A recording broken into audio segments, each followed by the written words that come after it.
Unplugged in, widespread anger in Iran after Tehran admits its Iranian missiles downed that Ukrainian passenger jet, killing all 176 souls on board.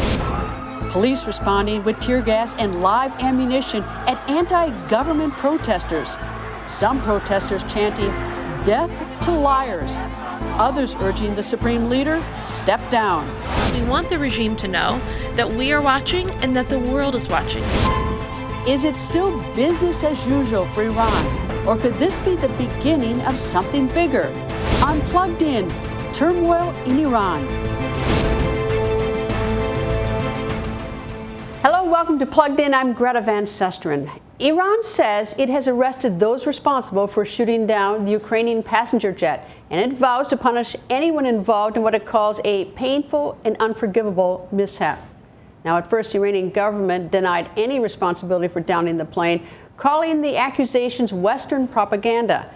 The cover-up and now admission has put Iran's government under intense pressure both at home and abroad. VOA's Henry Ridgwell reports. It's not clear whether growing unrest inside Iran could lead to bigger and anti-government demonstrations.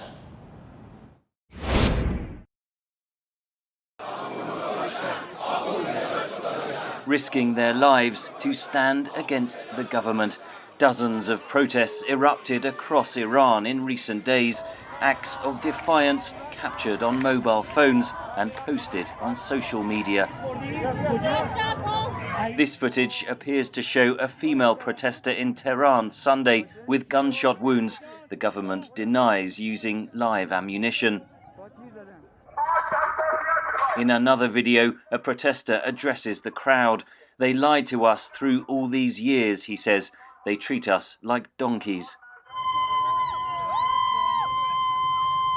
Another shows a protester tearing down a poster of Iranian General Qasem Soleimani, seen by many as a national hero who was killed in a US drone strike earlier this month.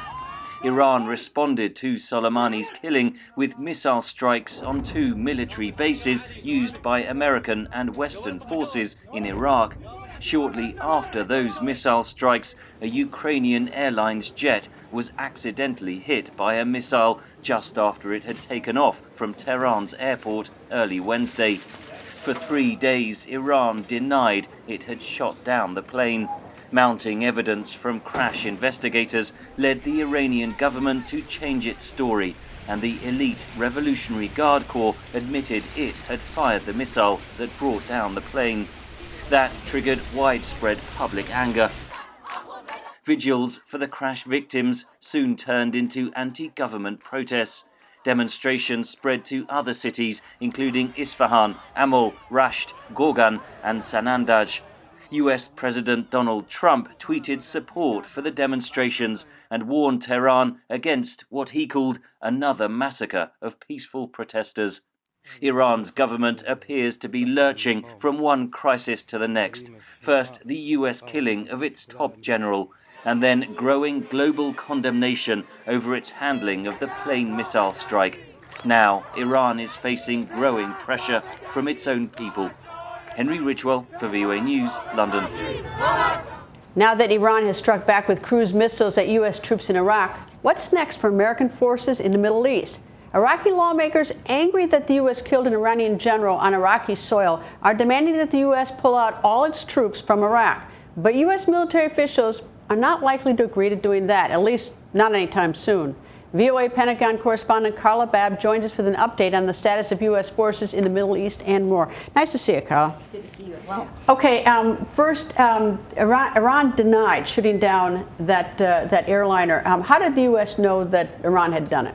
Well, the U.S. has these capabilities where they can detect when missiles are launched. They have these same capabilities with North Korea, for example, that they can monitor and detect within seconds. And so they knew that they had launched missiles. They also have different methods, which they won't disclose, that had been able to give them advance warning as well. They had been following the movements of some of these missiles. And so they knew when the attack was going to happen. That's why there were troops hunkered down in those bunkers when al-Assad was attacked, when Erbil was attacked. And then that's how they also were able to know that missiles were launched at this plane. Were they the same missiles? No, that's not the same thing. Well, there seem to have been 2 missiles. The latest report is that's not just 1 missile that hit that plane. I can confirm that from military sources. Definitely were 2 used. These were SA-15s, Russian SA-15s. So these are surface to air. These were not the missiles, the ballistic missiles that were used to target the bases. This is part of their missile defense system that they use. So they were able to take 2 surface to air missiles on this Ukrainian plane. And we don't know why at this point. We just know that they were on high alert and a mistake was clearly made. Right. Iraqi lawmakers have expressed anger at the United States because of killing an Iranian general on Iraqi soil, and they say U.S. forces out. Not likely to happen in the near future? Well, there's been a non-binding resolution. And the caretaker prime minister has also tried to act on the non-binding resolution. But what U.S. officials told me is that no U.S. troops are going out of Iraq. There has to be a binding resolution in place. And even after that, that would take many months to negotiate the presence that the U.S. would keep in Iraq, because they say that they're there to fight Islamic State and to help train Iraqis. What's the number, or estimated number of American troops there? Well, they still say about 5,200 troops are in Iraq currently. It fluctuates from time to time given the situation, but that's why, remember, as we were talking about last week, we brought about 4,000 U.S. troops into Kuwait to help with security, but they didn't go into Iraq directly because of those agreements that we have with Iraqi officials. Right. The killing of Soleimani, that had been planned for some time. It wasn't sort of impulsive as a reaction to the killing of the American defense contractor, right? This has been an ongoing goal of the United States? Well, it's interesting. It depends on how you word it to officials, because Secretary of Defense Mark Esper just said that the Soleimani strike was not authorized months ago. But I was speaking to a source that said it was created as an option several months ago, actually back in June, when Iran targeted a drone, an American drone. Now, the president did not consider that option because no American lives were killed. That was his red line, I've been told by officials, is he didn't even consider that option until an American was killed. And then that, on top of the imminent threats that these officials are saying were happening, is the reason that they decided to launch that strike. I make the assumption that there are a lot of plans on the shelf all over the world for different things the military might do. But in order to get Soleimani, we had to know where he was. So was he tracked for some time? I take it that they didn't just begin tracking him after the president decided this would be the time that he would give the order. Oh, clearly. I mean, we have eyes in the skies. When the military says they have eyes everywhere in the skies, it's not everywhere, but there are specific targets that they're constantly looking for. And that was the struggle when the United States said that they were stopping some of their Islamic State counter operations and some of their training, because they did have to move some of the drones that were being focused on Islamic State to protect the forces in Iraq and around the Middle East. But yes, he is one of those targets that was clearly being watched, and they were looking at his movements very closely. There's been some discussion that that's now been de-escalated. And then, of course, there's some that think that perhaps after Friday's prayers that there may be a call to re-escalate it on the side of the Iranians. And nobody knows for sure, what's going to happen in the future. But what is the readiness of the United States? What are the assets it has in the area? Well, the United States is still postured the way it was. I'm being told we have there are 70,000 U.S. troops. They brought in an additional 4,000 to Kuwait. There were just since the Soleimani killing. Since the attack on the embassy, they brought in an additional 4,000.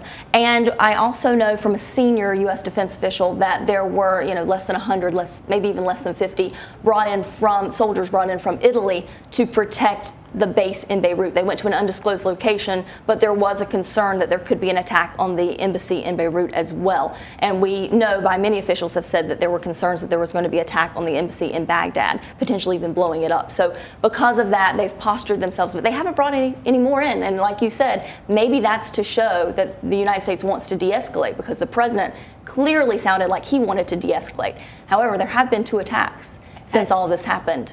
Is there any dialogue going on between Iran and the United States? I mean, the United States appears to have gotten warning before the 2 bases were shelled, but any dialogue going on behind the scenes? Publicly, none that we know about, because the United States has not been talking with Iran, although the United States has offered to talk with Iran. Iranian officials have said they're not interested in talking. Did the U.S. have notice before these missiles were shot at those 2 bases?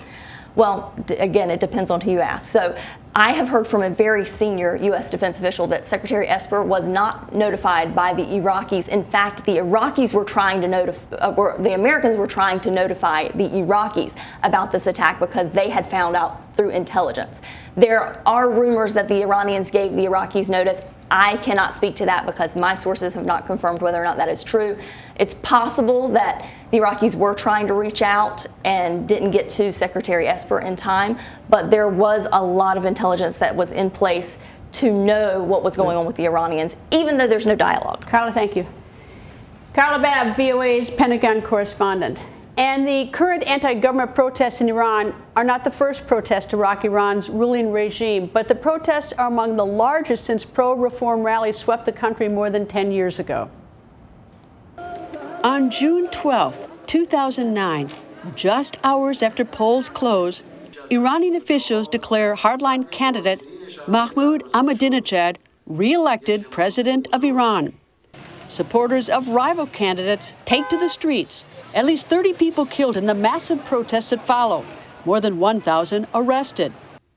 In 2011, the government of Supreme Leader Ali Khamenei turns the tables on anti-government protesters, declaring a day of rage against opposition leaders, leading to the arrest of protest and opposition leaders, including Mir Hossein Mousavi, former Prime Minister of Iran and popular leader of the Green Movement.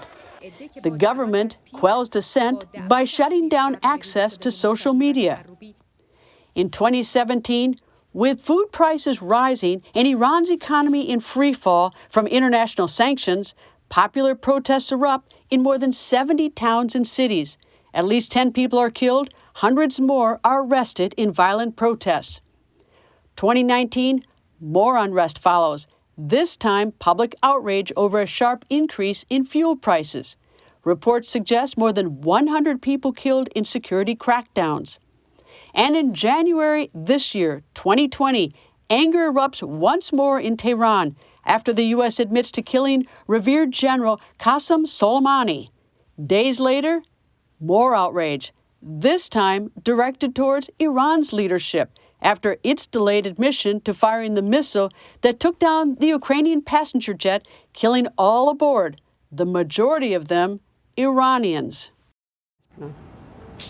Whether the latest anti-government protests lead to reforms in Iran remains to be seen, but my next guest says history shows that external pressure rarely ever produces regime change unless that outside pressure is combined with engagement. Barbara Slavin is director of the Future of Iran Initiative at the Atlantic Council. She is a columnist for the All Monitor's Pulse of the Middle East, a career journalist. Ms. Slavin has written articles and books on U.S.-Iran relations. Welcome to Plugged In. Thank you very much. I hate to get over my skis and jump way ahead, but is regime change, in your mind, a likely possibility in the near future? In the near future, I don't think so. I think actually actions taken by the Trump administration are probably pushing off chances for regime change. When a country is under threat, under existential threat, as Iran feels it is now from the United States, it tends to make more hardline factions stronger. It tends to make a regime more rigid. So I think it's very unlikely that it's going to lead to regime change in the near future. I found it fascinating, but obviously from a troubled point of view, is that right after the killing of Soleimani, there was death to America, basically. The protest was anti-United States. Then almost instantly, when that plane was shot down, and the Iranians were said to have been lying about it, suddenly it flipped right away. It became anti-regime, death to the regime. You know, it's possible for people to dislike both the Trump administration and their own government. So I think what we saw in the initial demonstrations was a kind of nationalistic outpouring. Whatever we may think about Qasem Soleimani, he was considered to be a hero to many in Iran who did his killing outside the country, fighting ISIS rather than repressing people inside. Also the way he was killed, arriving at Baghdad airport by an American drone. I think when you combine that with threats that President Trump had made toward Iran's cultural sites, you remember his comment about 52 sites, including cultural sites that might be under attack. I think this caused a genuine outpouring on the part of many people. But then it flipped so quickly. Well, what happened was a terrible tragedy. 176 people killed, many of them graduate students, Iranian graduate students, from elite universities on their way back to Canada, and the government lied about it for 3 days and pretended that they were not at fault. The people who are demonstrating now are somewhat different constituency. Many of them are at Iran's elite universities. And people, one of them, Amir Kabir University, put out a statement actually the other day in which they basically said, look, the United States is the cause of a lot of misery and instability in this region, and we don't approve of what they're doing. But we don't want to be lied to by our own government, and this government has to change. Wait, so in 2012, the protests were about Ahmadinejad's re-election. 2009. Or 2009. Mm-hmm. And then we've had protests about bread prices, fuel prices, and now this. And it just seems that there's such growing unrest. And then you've got sanctions which appear to have crippled the economy. Yeah, there are different constituencies that are objecting about different things. The demonstrations last year were primarily working class, lower middle class, who were hit very hard by a sudden decision to raise the price of gasoline. Now we're seeing more upper middle class. These people are more like those who demonstrated in 2009, who were angry because their votes had not been properly counted and because they didn't think Ahmadinejad deserved to be reelected. So there are different segments of society. Sometimes there's overlap, sometimes there isn't. I think it's fair to say that this government in Iran is not very popular. The question is whether the policies taken by the Trump administration are actually shoring up that regime rather than undermining it. Well, at least I think that it's a terrible thing, but how that shooting down of that airline certainly shifted the narrative. How different I think that things we've been just talking about, but for that. Yes, indeed, and in an odd way, it may actually stave off further unrest between the U.S. and Iran, because the focus in the country now is so much on this tragedy, and I think the supreme leader of the country will be addressing that, and the need for, at least temporarily, a little bit more accountability on the part of the government. What is sort of the economic situation inside Iran now with those sanctions? It's terrible. The GDP is contracting by about 10% this year. There's a lot of unemployment. Inflation is over 40%. The currency has really collapsed. Iran is in terrible economic distress. So how does the regime survive? Well, it has a loyal base, which it can count on, and as I wrote in my piece for the Atlantic Council, as long as the security services remain loyal to the government, as long as we don't see any cracks in the security services, then the regime will survive. When Iran had a revolution in 1979, members of the police, the army, were defecting in droves. They did not, they refused to open fire on their own compatriots. We're not seeing that now. Why not? I think because a lot of people are uncertain about what would follow this government, and because they've been through the experience of a bloody revolution in their lifetimes, and they know that it causes chaos, and I think 10,000 people were killed during the 1978-79 revolution. As bad as this government is, they don't want to see chaos. Is there a way to describe how the people in Iran feel about the Uranian deal? Well, most of them looked at it as something that was going to improve the economy, open up the country, allow foreign investment. They were very, very thrilled by it, and those expectations have been completely dashed by the U.S. decision to quit it. Plus, there has been some criticism that the money that was unfrozen in connection with it, that it didn't go to the people, but that it was... Yeah, I think that's a very hard argument to make. I think the money was going into a lot of places. And we should remember that Iran's regional posture doesn't cost a lot much in monetary terms. It's based on shared ideology and worldview between Iran and groups like Hezbollah. So if you and I were talking 2 months from now, what do you think the conversation would be? I think there are going to be more protests in Iran. I think there's going to be more unrest. Unfortunately, I don't think the Trump administration is going to change its policy of maximum pressure, which has not produced a new nuclear deal and has not produced stability in the Middle East. Well, let's see. And of course, now the Europeans are calling for a mediation on the Iranian deal as well, which I'll get to in a minute. Anyway, Barbara Slavin, thank you very much. You're very welcome. Foreign policy expert at the Atlantic Council. And the anti-government protests that erupted after Iran admitted shooting down that commercial plane appears, at least for now, to have deflected public anger away from the Trump administration's targeted killing of Iran's top general. While analysts say it is unlikely these demonstrations could spark a larger revolt, recent events in Iran reflect underlying discontent over increased repression and economic decline, fueled by U.S. sanctions. VOA's Brian Padden explains.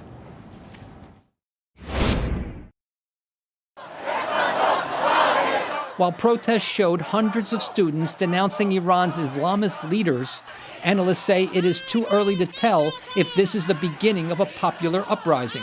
My expectation is that the demonstrations, however large they may be, are really not huge and are really not likely to metastasize a lot more. The mostly student-led protests followed Iran's admission that it mistakenly shot down a Ukrainian airliner after takeoff in Tehran, killing all on board.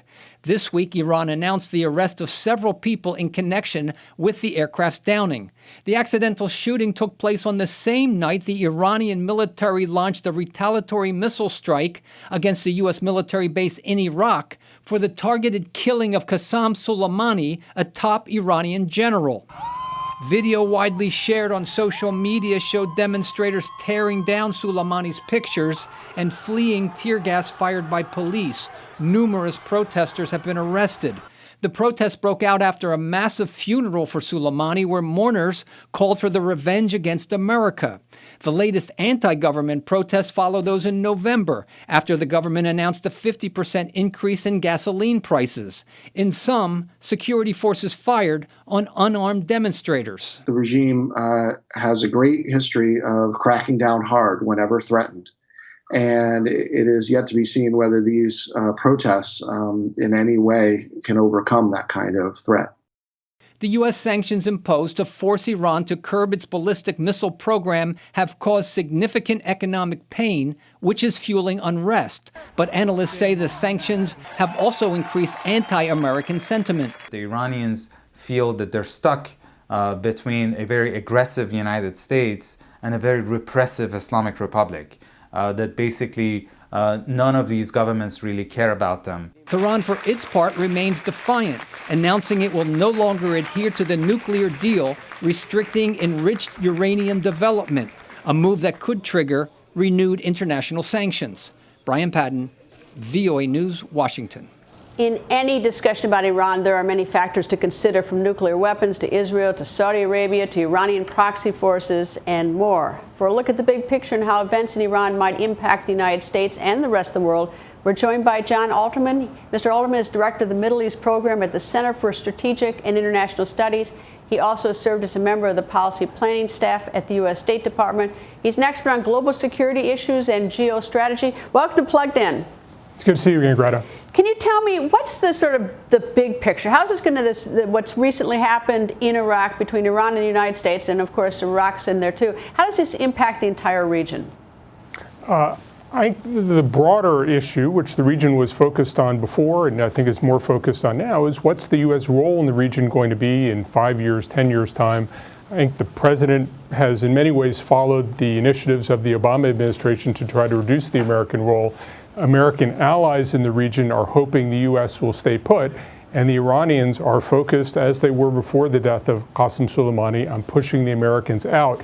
It seems to me that the big picture struggle remains, on the one hand, how can they keep America in the region, and on the other hand, domestically, how can governments improve their own performance, the governance inside the region, to make lives better for Arabs and Iranians and Turks and others. And to me, it's become a combination of the external role, they want the U.S. there, in many cases the governments do, and the internal role, how can we do a better job with an increasingly young and impoverished population. What about Israel?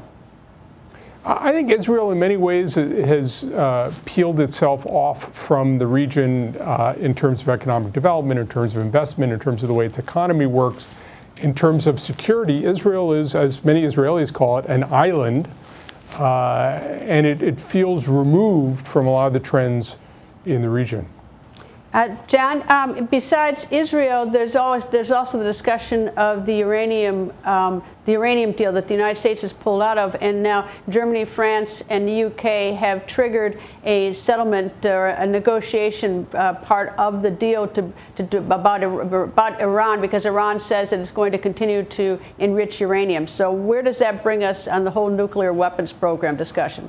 I think, frankly, it puts us into a crisis for the next 10 months. I don't think the Europeans really want to completely walk away from the Iran nuclear deal, the JCPOA, because their deep conviction is that Iran is much better dealt with through a negotiated deal where they have responsibilities, where the world can hold the Iranians to their responsibilities, rather than Iran totally unchanged. So I think they're looking for more tools to try to rally the world to get the Iranians to comply, but I don't think they're going to want to reimpose sanctions after this review period is over. I think it's 35 days. I think they're going to keep kicking the can down the road, see what happens in the next presidential election in the United States, and see where to go now. The Iranians see the nuclear deal, see the possibility of proliferation as another tool with which they can increase the pressure on the Europeans. And the Iranian strategy has often been, if you want us to behave, you have to engage with us. If you want us to behave, you have to give us sanctions relief. And if you're not going to do those things, we will misbehave more. They're trying to calibrate the misbehavior so they don't have an armed confrontation with the United States. They've been trying to figure out just where the president's red lines are. I think they're pretty comfortable. They know where the red lines are. And now I think over the next 10 months, the Iranians are going to be trying to increase the pressure rather than be on good behavior. One of the problems with the sanctions, though, that also impacts, Germany, UK, and France, and many of their corporations, their business. It's not just so isolated. I mean, the sanctions are a real problem, whether or not whether those nations are able to work something out with Iran or not. They've still got to worry about the United States and its position. They do worry about the sanctions, and they have been careful to comply with the sanctions. I think there's a broader Iranian goal, which is frankly shared by the Chinese and the Russians, to change the international financial system in the longer term so the United States can no longer unilaterally bring the world to sanction a country. I think over the next year, 2 year, 3 years, you're going to see the Iranians, the Chinese, and the Russians moving to try to move that goal along as well. How important was Soleimani in this whole discussion? I mean, like, how important was he to the Iranians, and how vicious was he? Look, on the one hand, he was effective at doing what he was trying to do. He built up these proxy forces. He was, in many ways, a diplomat and a soldier and a spy all wrapped up into one. The organizations that he created persist. So by killing Soleimani, you don't eliminate these organizations, and the Iranians have a lot of levers they can pull throughout the region, not so much to get things done, but to remind people of their ability to punish, remind people of their ability to disrupt, and persuade people that you're much better off engaging with the Iranians than not engaging with the Iranians. He thought that it was necessary sometimes for not only combatants to die, but for civilians to die. And you could argue that there are lots of people in many governments who have felt war is hell, and you're fighting a war. There's no question in my mind that the Iranians have felt they've been fighting an existential war for 40 years, and all of this is excused. There are all kinds of good reasons for Americans and Israelis and Iraqis and Saudis and others to say this guy was a murderer. And we only have 30 seconds left. Does Iraq really want the U.S. troops out of there? I think Iraq is of two minds about it. There are a lot of people who feel they really want the Americans at least to balance against the Iranians, but the politics may overtake them. It feels to me like the politics in Iraq are beginning to solidify behind the idea that all foreign troops should leave. The real foreign troops are going to be the American troops and allied troops. The Iranians are in a much more subtle zone, a gray zone, and I think my bet would be that in the next year to 18 months, the Iranians will have much more influence than the United States does, and the U.S. will have much less. John Olderman, thank you. Director of the Middle East Program at the Center for Strategic and International Studies in Washington. That's all the time we have for today. Stay plugged in by liking us on Facebook at Voice of America. You can also like my Facebook page at facebook.com/Greta and follow me on Twitter @Greta. Thank you for being plugged in.